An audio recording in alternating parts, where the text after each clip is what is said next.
Hello friend, मैं आपकी दोस्त लता श्रीवास्तव आज फिर आपके साथ आ गई हूँ एक नए अच्छे से टॉपिक के साथ। और जानेंगे उस टॉपिक के विषय में, उसके खाने के विषय में, उसके फ़ायदे, उसके नुकसान, सारी चीज़ें इस वीडियो में हम जानेंगे। यदि वीडियो आपको अच्छा लगे तो प्लीज़ चैनल को लाइक, सब्सक्राइब और शेयर, कमेंट ज़रूर कीजिएगा। और हम आज जिस चीज़ की बात कर रहे हैं उसका नाम है मशरूम। मशरूम खाने में तो ज़बरदस्त फ़ायदे हैं, और किसको खाना चाहिए किसको नहीं खाना चाहिए ये भी आज हम बताएंगे। आयुर्वेदिक सलाह भी हम आपको बताएंगे। नमस्कार दोस्तों, मैं आपकी दोस्त लता श्रीवास्तव, और आज हम बात करने जा रहे हैं एक ऐसी चीज़ के बारे में जो दिखने में तो साधारण है, लेकिन फ़ायदे जानेंगे तो आप भी कहेंगे वाह, इसे तो हमें रोज़ खाना चाहिए। जी हाँ, मैं बात कर रही हूँ मशरूम की। कुछ लोग इसे सब्जी समझते हैं, कुछ लोग कहते हैं कि यह फंगस है। लेकिन सच्चाई क्या है? कौन खा सकता है, कौन नहीं, कब खाना है, कितना खाना है, और क्या इसके कोई नुकसान भी हैं? चलिए शुरू करते हैं आसान भाषा में, बिल्कुल साधारण भाषा में आपको बताते हैं कि मशरूम के क्या फ़ायदे और क्या नुकसान होते हैं। मशरूम एक तरह का फंगस होता है जो मिट्टी में उगता है। यह कई पौधे नहीं है, कोई पौधा नहीं है, ये प्रकृति का एक चमत्कारी उपहार है। 10,000 से ज़्यादा इसकी वैरायटीज़ होती हैं, लेकिन सब खाने लायक नहीं होती हैं। मार्केट में जो मिलता है उसे बटन मशरूम, जो कि सुरक्षित होता है। मशरूम में क्या क्या पोषक तत्व होते हैं, चलिए आज हम ये भी जानेंगे। प्रोटीन से ये भरपूर होता है, खासकर शाकाहारी लोगों के लिए। विटामिन डी सूरज के बाद इसका सबसे अच्छा सोर्स है। Vitamin B complex, vitamin B 3, B 2, B 5 इसमें पाया जाता है। Mineral selenium, potassium, copper, iron और फास्फोरस की भरपूर मात्रा इसमें होती है। फाइबर्स और एंटीऑक्सीडेंट, यानी पाचन अच्छा और शरीर को डिटॉक्स भी करता है। चलिए जानते हैं मशरूम के ज़बरदस्त फ़ायदे क्या होते हैं। सबसे पहला तो ये इम्यूनिटी सिस्टम को मजबूत करता है।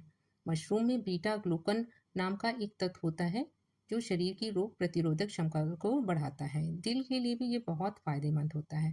कोलेस्ट्रॉल कम करता है, बीपी कंट्रोल करता है। जिन लोगों को अपना वेट कम करना होता है उन्हें भी अपनी डाइट में मशरूम को ज़रूर शामिल करना चाहिए, क्योंकि ये लो कैलोरी होता है, हाई प्रोटीन, और खाने के बाद पेट को भरा हुआ रखता है। विटामिन बी और एंटीऑक्सीडेंट दिमाग की नसों को मजबूत करते हैं। पांचवा, ये शुगर को भी कंट्रोल करता है। डायबिटीज़ के लोगों के लिए भी मशरूम बहुत फ़ायदेमंद होता है। चलिए अब बताते हैं मशरूम कैसे खाएं और कब खाएं। सब्जी बनाकर भी आप खा सकते हैं, सूप के रूप में, भजिया की तरह, या ग्रेवी में भी इसको हम बना के खा सकते हैं। नाश्ते या लंच में भी खाया जा सकता है, लेकिन रात में खाने से बचत करें, रात में खाने से अवॉइड करें। रोज़ एक मुट्ठी मतलब 100 से 150 ग्राम से ज़्यादा ना लेना चाहिए। हफ्ते में 3-4 बार आप पर्याप्त खाना में पर्याप्त है। चलिए बताते हैं कि मशरूम खाने में किन किन बातों का ध्यान रखना चाहिए। कभी भी मशरूम को हमें कच्चा नहीं खाना चाहिए, हमेशा पकाकर ही खाइए। खुले जंगल में खुद से तोड़कर ना लाएं, जहरीले भी हो सकते हैं। और जो लेडीज़ प्रेग्नेंट होती हैं या छोटे बच्चे होते हैं उन्हें डॉक्टर की सलाह से ही मशरूम को खाना चाहिए। एलर्जी वालों को भी इसको टेस्ट करके ही खाना चाहिए। जिनको कुछ एलर्जी होती है उनको भी पहले इसको टेस्ट कर लेना चाहिए कि उनकी बॉडी में कोई साइड इफ़ेक्ट्स तो नहीं कर रहा है, उसके बाद ही खाना चाहिए। मशरूम से जुड़े आयुर्वेदिक दृष्टिकोण से कैसे महत्वपूर्ण होता है, चलिए ये भी बता देते हैं आपको। आयुर्वेद में मशरूम को अग्निवर्धक माना गया है, यानी पाचन को सुधारने वाला।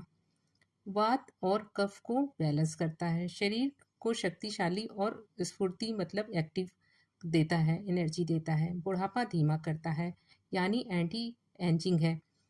लेकिन ज़्यादा खाने से भारीपन, गैस और अपच भी हो जाता है। इसलिए मैं बार बार आपसे कह रही हूँ, किसी चीज़ का फ़ायदा है तो उसका साइड इफ़ेक्ट्स भी होता है, इसलिए इसको ध्यान में रख के ही किसी चीज़ का हमें सेवन करना चाहिए। दोस्तों, ज़िंदगी में हेल्थ ही सबसे बड़ा धन होता है। मशरूम जैसी चीज़ें हमारी थाली में वो ताकत और सुरक्षा देती हैं जो दवाइयाँ भी दे नहीं पाती हैं। याद रखिए, जो खुद की सेहत की जिम्मेदारी लेते हैं वही सच में जीवन को जीते हैं। अगर आपको यह जानकारी हमारी पसंद आई हो तो ज़रूर अपने परिवार और दोस्तों में शेयर कीजिएगा। अगली बार फिर मिलेंगे एक नई औषधि चीज़ के साथ। तब तक स्वस्थ रहिए, खुश रहिए और अपनी देखभाल खुद कीजिए। धन्यवाद। और चैनल को लाइक, सब्सक्राइब और शेयर, कमेंट्स करना मत भूलिएगा। Thank you so much.